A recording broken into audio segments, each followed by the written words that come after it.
Assalamualaikum warahmatullahi wabarakatuh. Bertemu lagi di pelajaran pemrograman dasar. Dalam pertemuan kali ini kita akan membahas teknik penulisan dalam sebuah algoritma. Jadi kemarin kita sudah pelajari mengenai algoritmanya, dan sekarang bagaimana kita menerjemahkan sebuah algoritma itu agar lebih rapi, terstruktur, dan jelas gitu.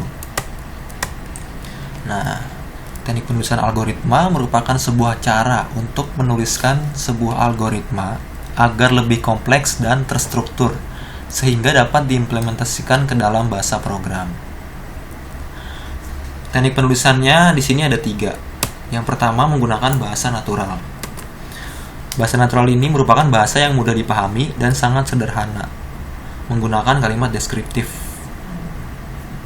Terus yang kedua, di sini ada pseudocode. Bahasa universal, hampir menyerupai sebuah program namun tanpa menyertakan atribut program. Nah, jadi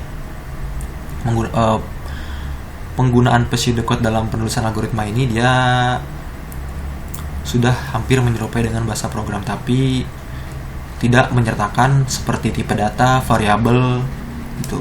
Jadi hanya algoritmanya saja. Dan yang ketiga di sini ada flowchart. Flowchart merupakan sebuah penulisan algoritma dengan menggunakan simbol-simbol yang sudah menjadi standar pada dunia komputer. Gitu. Ya, jadi yang paling umum ini dalam dunia pemrograman itu penulisan algoritma menggunakan flowchart. Karena flowchart di sini lebih mudah dipahami karena dia dalam menjalankan perintah seperti masukkan, proses, dan keluaran itu dia menggunakan simbol-simbol. Jadinya setiap simbol itu dia mempunyai arti. Gitu. Nah, ini contoh-contohnya. Contoh yang pertama, contoh dari bahasa natural. Gitu. Jadi yang tadi sudah dijelaskan, gitu kan? Jadi bahasa natural ini dia hanya sebuah kalimat saja. Kalimat runtutan kalimat. Nah, di sini selanjutnya ada pseudocode. Nah, dalam penulisan algoritma dengan pseudocode ini kita harus memahami 3 cara. Yang pertama kita harus menentukan judulnya, deklarasinya, baru deskripsinya gitu. Nah, ini ada contohnya.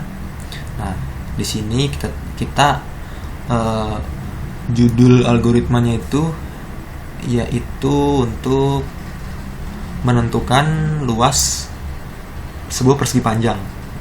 Nah, yang dimana kita akan deklarasikannya itu panjang dan lebar. Nah, sehingga untuk menghitung luasnya didapat dari nilai panjang dikali nilai lebar. Nah, sehingga didapat nilai luasnya. Gitu. Jadi penggunaan bahasa read dan print ini yang menyerupai dengan bahasa program. Gitu. Makanya pseudocode ini pengertiannya itu dia menyerupai bahasa program, algoritmanya itu menyerupai bahasa program karena dia menggunakan bahasa seperti read dan print ini. Gitu. Jadi dalam bahasa program ini dia hampir mirip. Selanjutnya ada flowchart. Nah, dalam flowchart ini kita harus memahami tiga prosedur, 3 anjuran lebih tepatnya. Yang pertama, hindari pengulangan proses yang tidak perlu dan logika yang berbelit sehingga jalannya proses menjadi singkat. Artinya dalam penulisan flowchart kita tidak boleh menggunakan kalimat-kalimat yang mengandung unsur ambigu atau tidak jelas gitu. Jadi harus jelas, singkat, dan padat gitu. Yang kedua, jalannya proses digambarkan dari atas ke bawah. Nah, dan diberikan tanda panah untuk memperjelas.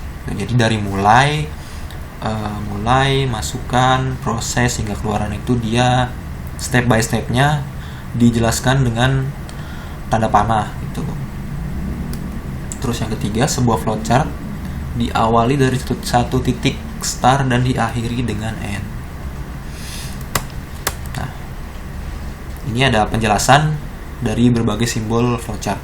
Ini kalian bisa baca-baca aja. Jadi di dalam simbol ini dia mempunyai perintah gitu dalam sebuah flowchart. Nah, ini selanjutnya. Nah, di sini dalam penulisan algoritma itu mempunyai 3 struktur dasar. Yang pertama ada struktur runtutan, yang kedua struktur pemilihan, yang ketiga struktur perulangan gitu. Jadi kita bahas satu-satu dari struktur runtutan.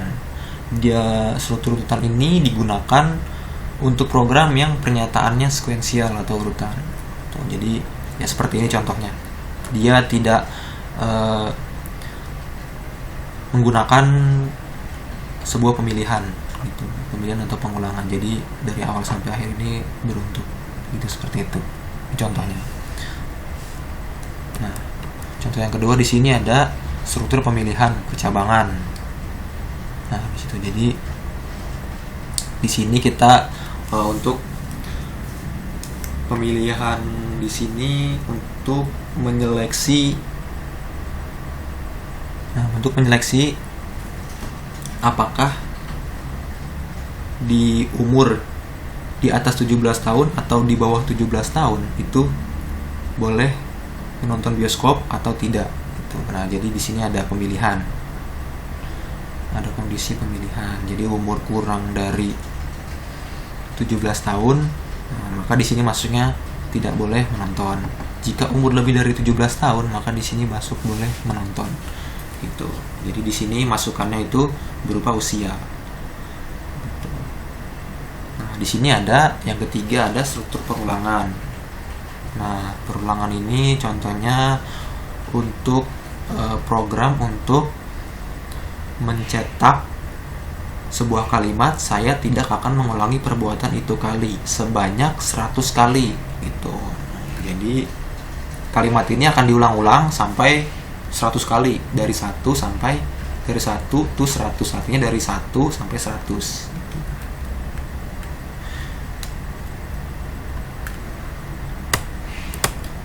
Nah, mungkin itu saja penjelasan dari pertemuan kali ini yang dapat saya sampaikan. Kurang lebihnya mohon maaf. Jika ada yang kurang paham silakan bertanya. Wassalamualaikum warahmatullahi wabarakatuh.